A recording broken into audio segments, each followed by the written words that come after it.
Hey everybody, this is Dr. Joe Borio with this week's Health Kick, and today we're going to talk about something controversial, another topic that's controversial, and that's aspirin. Oh my God, aspirin. I've been constantly asked about it. Is it good? Is it bad for you?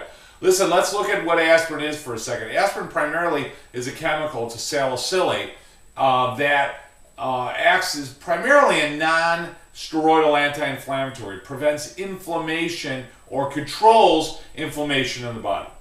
So, there's so much research and so many studies on aspirin on whether or not it's good for all these things. Does it decrease cancer? Does it decrease strokes? So many times I see about decreasing heart attack and so forth. And then there's other studies out there that show the opposite. And here's the reality of aspirin. We have to look at aspirin as being something that is outside the body. It's exogenous is the scientific term. What the heck does that mean? That means you're taking something outside the body and putting it in. So, let me look at my body for a second. I've got a pancreas, I've got a spleen, got a liver, got a gallbladder, got my appendix. I still have all of my organs, by the way. You know what? I don't have an organ in there to make aspirin.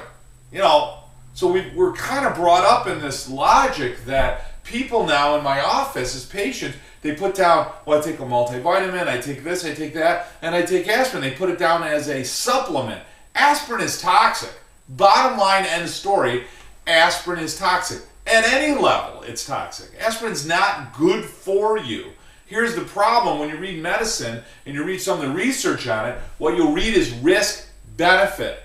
That's the little disclaimer. There's a risk to taking aspirin, and it does show some benefits. But when I look at the research, listen, aspirin hasn't been shown to decrease non-fatal heart attacks. Aspirin has never been shown, you ready for this, in any study that's ever been done to decrease a non-fatal heart attack. So it's been shown in some studies to decrease heart attack, but never non-fatal. Okay, number one. Number two, it's been shown in many studies to increase stroke. Why is that? Well, my blood is a certain thickness. Aspirin basically causes what? My blood to be thinner. My body says, hey, that's not normal. I need to thicken it back up. So guess what happens? I end up having sections of my blood that are a little thicker than they're supposed to be.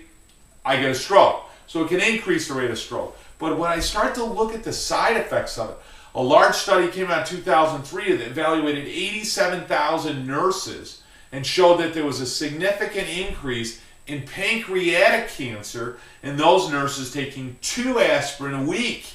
2 aspirin a week. Many people are told to take 1 to 2 aspirin per day. So it increases pancreatic cancer. It causes liver damage. It causes kidney failure. It causes, another study came out showing that it increases esophageal reflux, which in turn causes what? Barrett's esophagitis, which can lead to esophageal cancer. Thins my blood, causes hypertension. By taking aspirin and having thinner blood, raises my blood pressure. Causes tinnitus, ringing in the ears. I mean, there's studies that show that non-steroidal anti-inflammatories are related to the number of miscarriages in our country. So, we've got this idea that aspirin's good for us. Listen, if you're in a major episode of stroke, if you're having some major episodes of a heart attack, myocardial infarction, and somebody pops a couple aspirin in you because you are in absolute crisis, absolutely, in those events, aspirin has been shown to show some benefit if you're having a stroke or a heart attack right at that particular moment. Are there risks to it? Yes, but the benefits outweigh the risks in that short, acute moment. But the idea that taking an aspirin every day is good for you is absurd. It is not accurate, it is not true, and when you start to really read the risk benefits, it has not been shown at all to be beneficial. Now, the one study that showed that, the large study that showed that it decreased the rate of non-fatal heart attacks in 48% of men, that's true, but the patients were also given magnesium. They don't talk about that. Magnesium was totally ignored in the whole research, and all they talked about was the aspirin.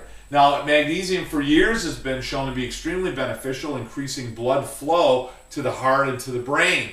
So magnesium has a lot of benefits. It's also been shown to prevent clotting and plaquing in the arterial walls. So magnesium has had a lot of benefits, but the aspirin on its own, in a study, has never been shown on its own to decrease those problems. In fact, like I said, the long-term use of aspirin, taking aspirin long-term, what does that mean?